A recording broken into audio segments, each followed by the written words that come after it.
देवी के 9 रूप, ये क्या संदेश देते हैं? शिल्पी है तू सृष्टि की, तू आदि है तू अंत है, अवतरण है भाव का, तू शील गुण अनंत है।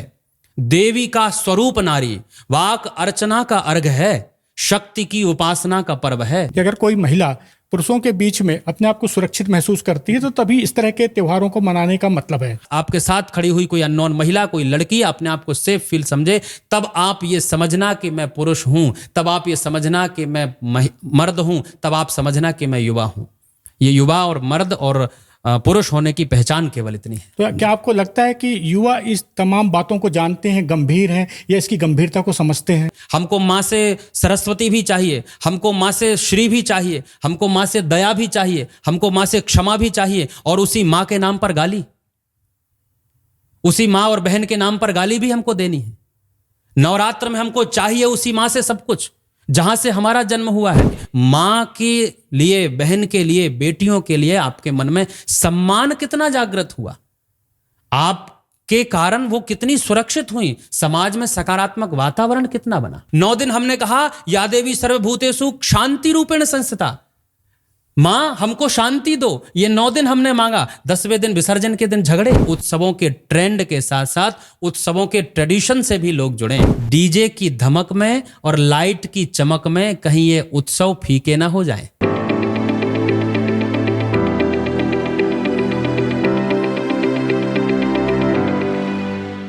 दोस्तों नमस्कार और स्वागत है आपका हमारे इस खास वीडियो में। आज हम चर्चा करेंगे भारतीय संस्कृति की और खासकर सनातन संस्कृति से जुड़े कुछ महत्वपूर्ण पर्वों की, और शारदीय नवरात्र की, और दूसरे पर्वों की भी चर्चा करेंगे। और हमारे साथ युवा धर्म प्रवक्ता पंडित अभिनेश अटल जी मौजूद हैं, जो स्वयं युवा हैं और धर्मशास्त्र के अच्छे खासे ज्ञाता भी हैं। तो पंडित जी, आपका बहुत बहुत स्वागत है। बहुत बहुत धन्यवाद आपको, मैं प्रणाम करता हूँ।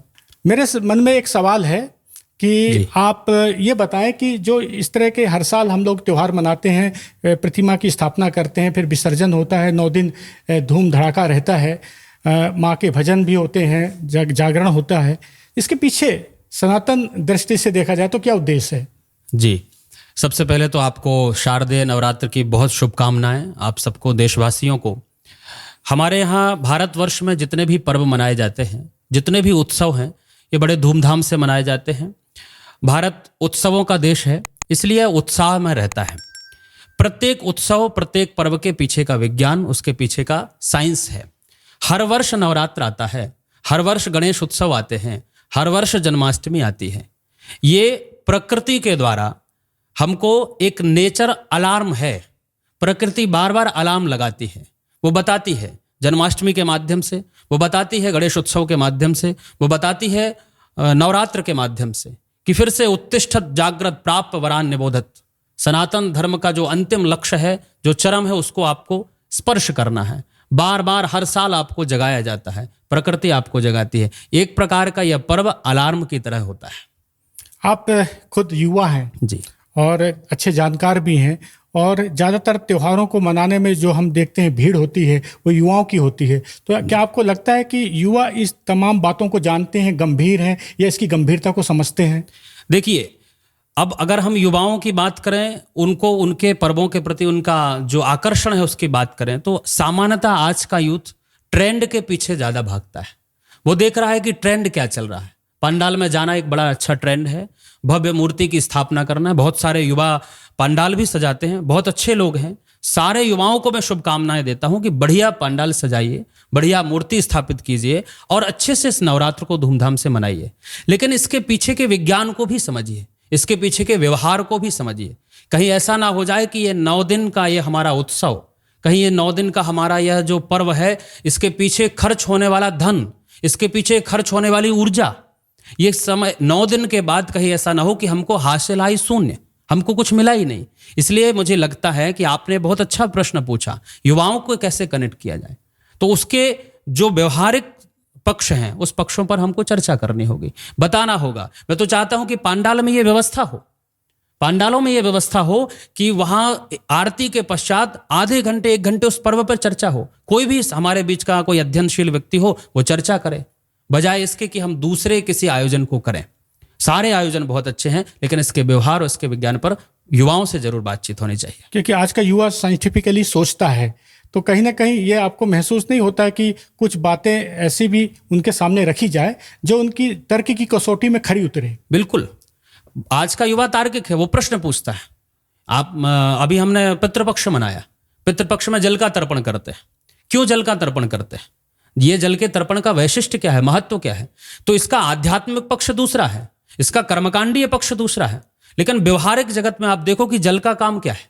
जल का काम है सींचना, जल का काम है बढ़ाना।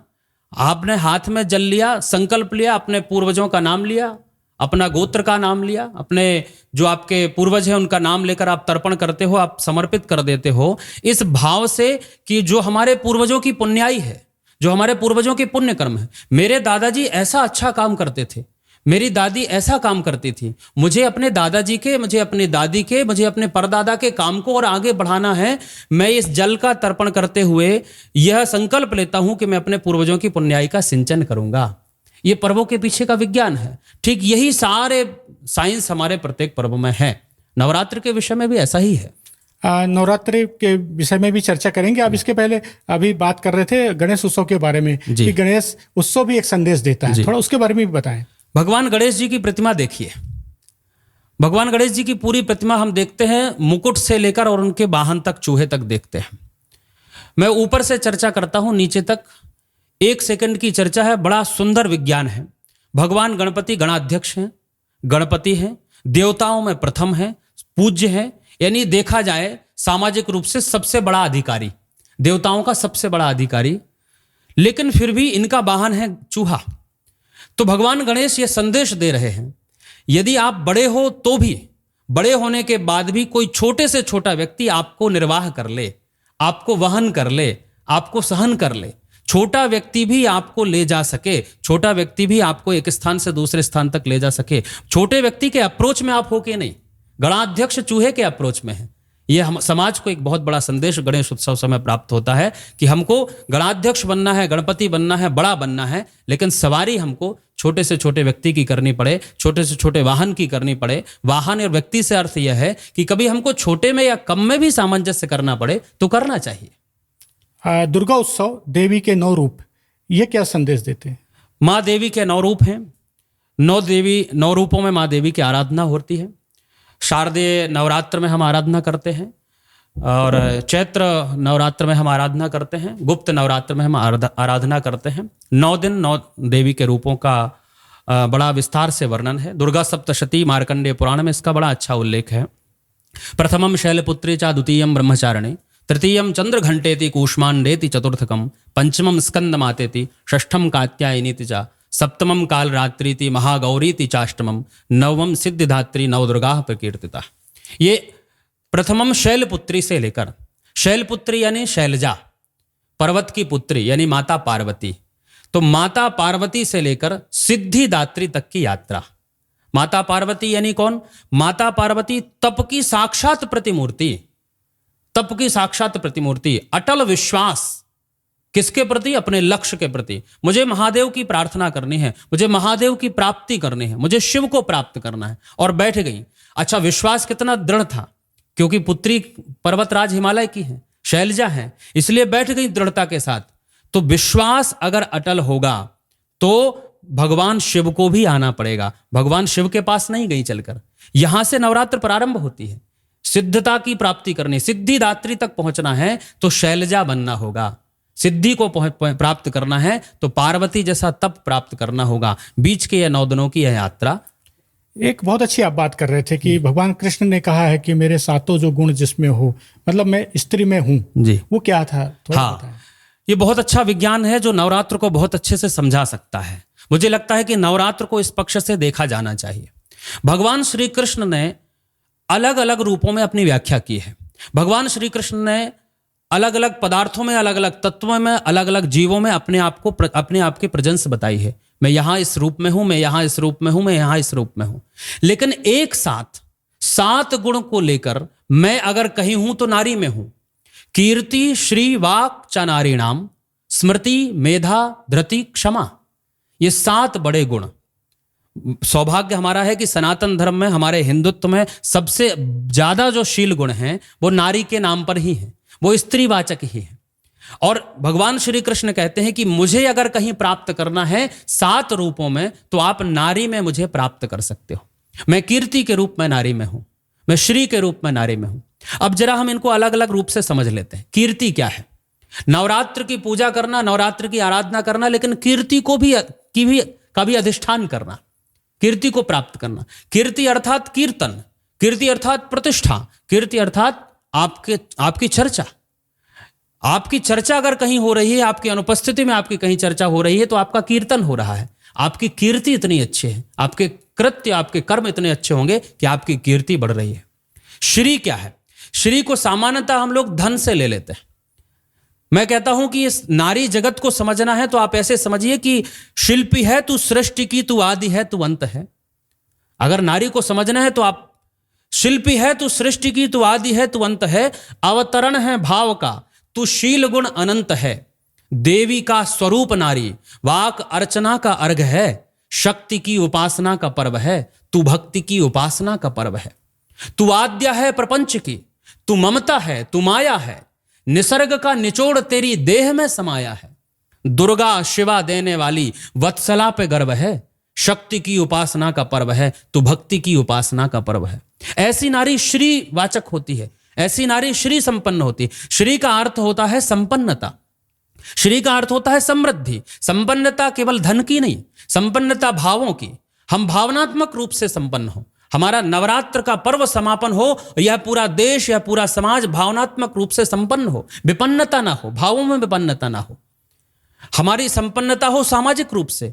हमने नवरात्र में एक साथ सब लोगों के साथ सामूहिक आरती का गान किया है। पंडाल में 200 लोग खड़े होकर आरती गा रहे हैं, लेकिन 10वीं के दिन बाद और आगे के दिनों में वो जब लोग कहीं मिल जाएं तो उनको हम राम राम तो करें, उनको हम प्रणाम तो करें, उनको तो जय माता दी बोलें। ये 9 दिन के अंदर नहीं। तो सामाजिक संपन्नता भी उस दिन, नवरात्र के दिन आनी चाहिए। श्री वाक शक्ति, भगवान श्री कृष्ण ने कहा कि नारी में वाक शक्ति है। वाक यानी वाणी की शक्ति। वाणी की शक्ति का अर्थ है सरस्वती नमस्तुभ्यं वरदे कामरूपिणी, विद्यारंभम करिष्यामि सिद्धिर्भवतु मे सदा। मां सरस्वती की हम वाणी के रूप में का पूजन करते हैं, उनका यजन करते हैं और हम मांगते हैं कि मां सिद्धिर्भवतु मे सदा, आप मुझे सिद्ध कर दीजिए। वाणी की शक्ति जिसके पास है तो वह हमें सिद्धि प्राप्त करती है। कीर्ति श्रीवाक्ष नारीणाम स्मृति मेधा धृति क्षमा। आगे की जो शक्तियां हैं बड़ी सुंदर व्याख्या है। स्मृति, हमारी स्मरण क्षमता। आप गाड़ी चलाते हैं, रोड पर जाते हैं, आप गाड़ी चलाते चलाते आप अपने बगल वाले से बात भी करते हैं, आप गाड़ी चलाते चलाते गाना भी सुनते हैं, आप सब कुछ करते हैं, लेकिन आपको ये याद रहता है, ये स्मरण रहता है कि समय पड़ने पर ब्रेक लगाना है। इसको स्मृति कहते हैं। स्मृति का अर्थ है समय पर, आवश्यकता पड़ने पर आप सही जो आपको काम करना है वो आप कर दें। ये स्मृति की क्षमता, ये स्मृति की ताकत नारी में है। मेधा, कितना बड़ा शील गुण मेधा। मेधा का अर्थ आजकल सामान्य लोग से मेधावी शब्द से लगाते हैं। ये छात्र बड़ा मेधावी है, हम लोगों ने सुना होगा, आपने बड़ा प्रचलन में शब्द है, ये मेधावी छात्र है। मेधा का अर्थ केवल एक कला में निपुण हो जाना नहीं है। मेधा का अर्थ केवल एक कौशल में निपुण हो जाना नहीं है। मेधा का अर्थ है सही और गलत का निर्णय लेना। मेधा का अर्थ है, मैं सही मेधावी व्यक्ति उसी को मानता हूं जो अपनी मेधा के साथ, जो अपनी कला के साथ, जो अपनी कुशलता के साथ दूसरे को भी लेकर चलता है, जो केवल प्रतिस्पर्धा पर ध्यान नहीं देता, जो अनुस्पर्धी भी होता है, जो एक साथ दूसरे को उठा सकता है, वही समाज में मेधावी कहलाने लायक है। यह मेधा की शक्ति नारी में है। मेधा संपन्न नारियां होती हैं। धृति की शक्ति ये नारी में भगवान श्री कृष्ण ने दी। धृति, धैर्य।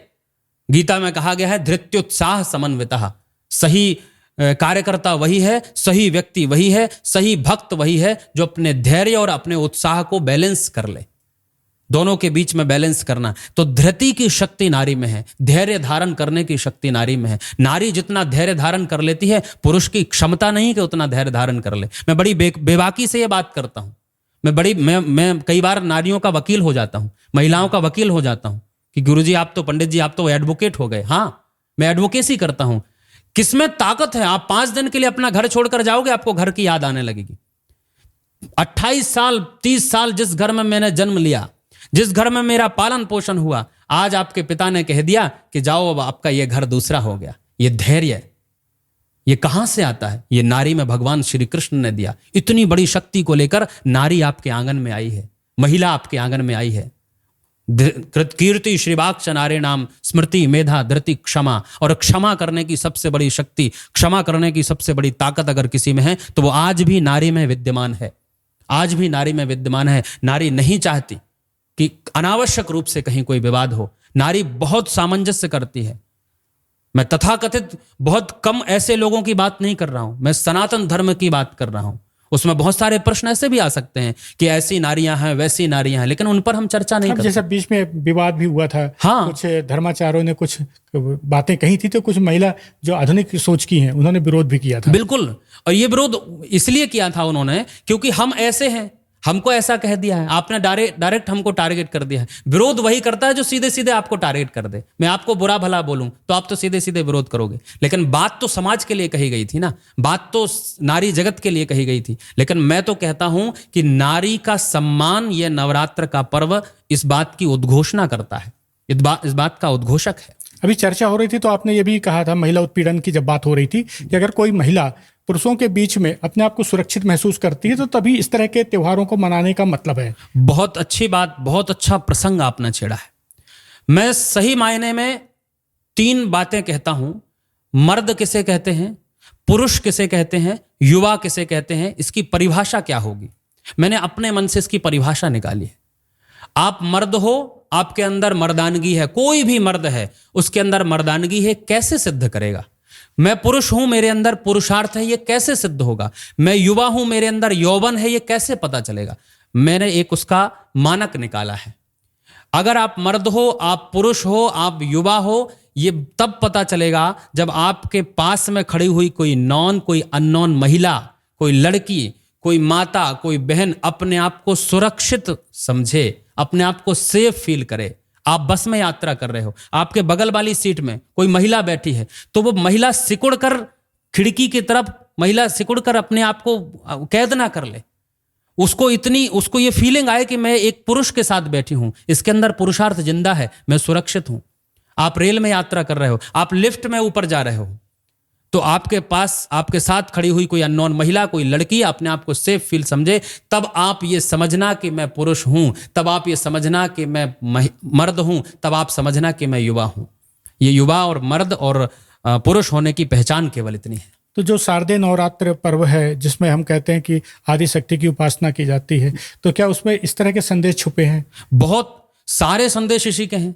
मैं तो बड़ी बात कहता हूं, 9 दिन माँ की आराधना, जय अम्बे गौरी, और सारी चीजें सब कुछ होंगी। या देवी सर्वभूतेषु बुद्धि रूपेण संस्थिता, या देवी सर्वभूतेषु लक्ष्मी रूपेण संस्थिता। हमको बुद्धि भी चाहिए, हमको उन्हीं से लक्ष्मी भी चाहिए, हमको माँ से सरस्वती भी चाहिए, हमको माँ से श्री भी चाहिए, हमको माँ से दया भी चाहिए, हमको माँ से क्षमा भी चाहिए, और उसी माँ के नाम पर गाली, उसी माँ और बहन के नाम पर गाली भी हमको देनी है। नवरात्र में हमको चाहिए उसी माँ से सब कुछ, जहां से हमारा जन्म हुआ है। ये केवल आपने जो मूर्ति हमें दिखाई देती है, हम मूर्तियों में फंस गए। पिछले वर्ष मेरे पंडाल में मूर्ति 10 फीट की थी, तो इस वर्ष मूर्ति 12 फीट की होनी चाहिए, बिल्कुल होनी चाहिए। आप 15 फीट की मूर्ति लगाओ। पिछले वर्ष पंडाल हमारा 1 किलोमीटर में था, इस वर्ष 2 किलोमीटर में होना चाहिए, बिल्कुल होना चाहिए, आप करिए। लेकिन इसके पीछे माँ के लिए, बहन के लिए, बेटियों के लिए आपके मन में सम्मान कितना जागृत हुआ, आप के कारण वो कितनी सुरक्षित हुई, समाज में सकारात्मक वातावरण कितना बना। कुछ और बातें जो आपको लग रहा है कि इस मौके पर आपको शेयर करना चाहिए, उसके वो जानना चाहूंगा। देखिए, मैं हमेशा यही चाहता हूं कि आज का युवा हमारे पर्वों से जुड़े, पर्वों के व्यवहार से जुड़े, उसके विज्ञान से जुड़े। वो ये समझे कि यह किस लिए आया है, ये संकेत क्या दे रहा है। नहीं तो क्या होगा कि हम आगे आगे पाठ और पीछे पीछे सपाट, यही चलता रहेगा। हम पर्व मनाते रहेंगे, हम त्योहार मनाते रहेंगे, ये सारी लाइटिंग, ये पूरा डीजे, मैं कहता हूं डीजे की धमक में और लाइट की चमक में कहीं ये उत्सव फीके ना हो जाए।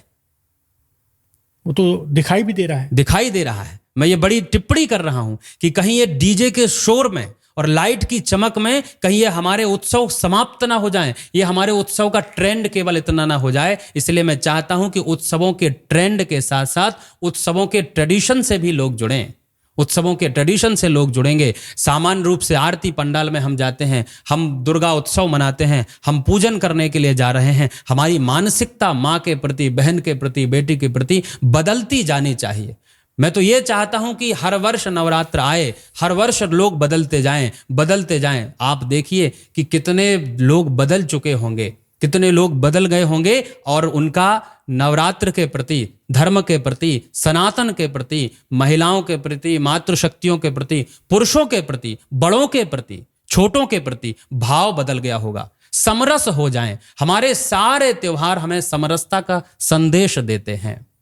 गोस्वामी तुलसीदास जी ने लिखा, राम को प्राप्त करना है कुछ मत करो, सीय राम मैं सब जग जानी, करहूं प्रणाम जोर जुग पानी। राम प्राप्त हो जाएंगे। सीय राम, मैं, आप संसार को सीय राम मान लो, आपको राम प्राप्त हो जाएंगे। बहुत सरल सरल सी छोटी छोटी सी धर्म की परिभाषाएं। धर्म क्या है? लोग प्रश्न करते हैं। मंदिर जाना धर्म है, पूजा करना धर्म है, बिल्वपत्र चढ़ाना धर्म है, अभिषेक करना धर्म है, श्रावण आ गया तो भगवान शिव का अनुष्ठान करना धर्म है। मैं कहता हूं ये धर्म नहीं है। आपको आश्चर्य होगा, मैं मंचों से कहता हूं ये धर्म नहीं है। लोगों को लगता है ये क्या है। मैं कह रहा हूं ये धर्म नहीं है, ये तो आपका कर्म है। आपने सनातन में जन्म लिया है, आपने हिंदुत्व में जन्म लिया है। आप हिंदू हो, आप सनातनी हो, तो आपको तीज, त्योहार, पूजा पाठ, मंदिर ये सब करना चाहिए। ये आपका कर्म है। तो धर्म क्या है? बड़ी सरल परिभाषा, परहित सरिस धर्म नहीं भाई, पर पीड़ा सम नहीं अधमाई। मैंने वही बात जो आपको रिपीट की। ये उत्सव सामाजिक समरसता के उत्सव बन जाएं, ये उत्सव शांति के उत्सव बन जाएं। पांडालों में आपस में कंपटीशन, पांडालों में आपस में डीजे की आवाज के कंपटीशन। बगल वाले पांडाल ने अगर डीजे के साउंड बड़े कर दिए तो हमारे डीजे की आवाज तेज हो जाएगी। उनकी मूर्ति बड़ी हो गई तो हमारी मूर्ति बड़ी हो जाएगी। उनकी लाइट ज्यादा हो गई तो हमारी लाइट ज्यादा हो गई। विसर्जन के समय झगड़े। या देवी सर्वभूतेषु शांति रूपेण संस्थिता। 9 दिन हमने कहा या देवी सर्वभूतेषु शांति रूपेण संस्थिता, मां हमको शांति दो। ये 9 दिन हमने मांगा। 10वें दिन विसर्जन के दिन झगड़े, 10वें दिन विसर्जन के दिन गाली गलौज, 10वें दिन विसर्जन का मां का विसर्जन झगड़ों से, लड़ाइयों से। पंडित जी, एक सवाल और भी है कि मूर्ति की स्थापना की जाती है, 9 दिन 10 दिन कार्यक्रम होते हैं और फिर उसके बाद विसर्जन होता है।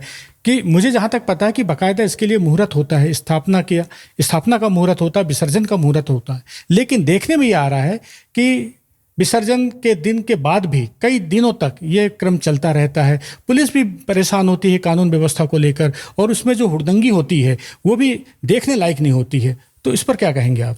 इस पर मैं पहले तो यही कहूंगा कि मैं बोलूंगा तो बोलोगे कि बोलता है। बात केवल इतनी सी है कि अब मुहूर्त देखता कौन है।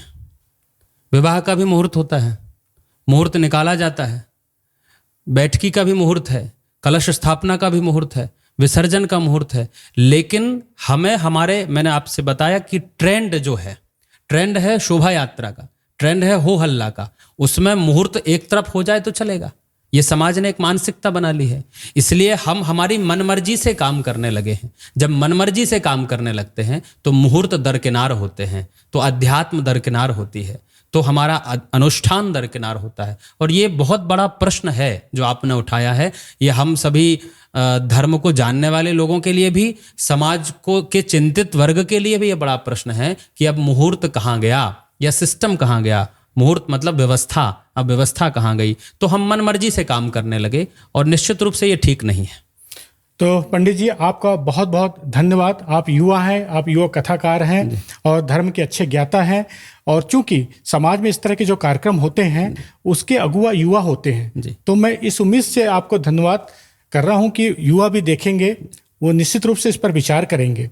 आपको बहुत बहुत धन्यवाद। बहुत धन्यवाद आपका। ये थे पंडित अभिनेश अटल जी, जो कि आपको बहुत सारी महत्वपूर्ण बातें बता रहे थे और सनातन संस्कृति की जो खासियत है, उसके पीछे जो छुपे उद्देश्य हैं उसके बारे में भी आपने चर्चा की है। उम्मीद करता हूं कि आपको ये वीडियो पसंद आया होगा। और एक छोटी सी अपील कि अगर वीडियो पसंद आया हो तो उसे सब्सक्राइब करें, लाइक करें और अपने दोस्तों के बीच में, परिजनों के बीच में शेयर जरूर करें।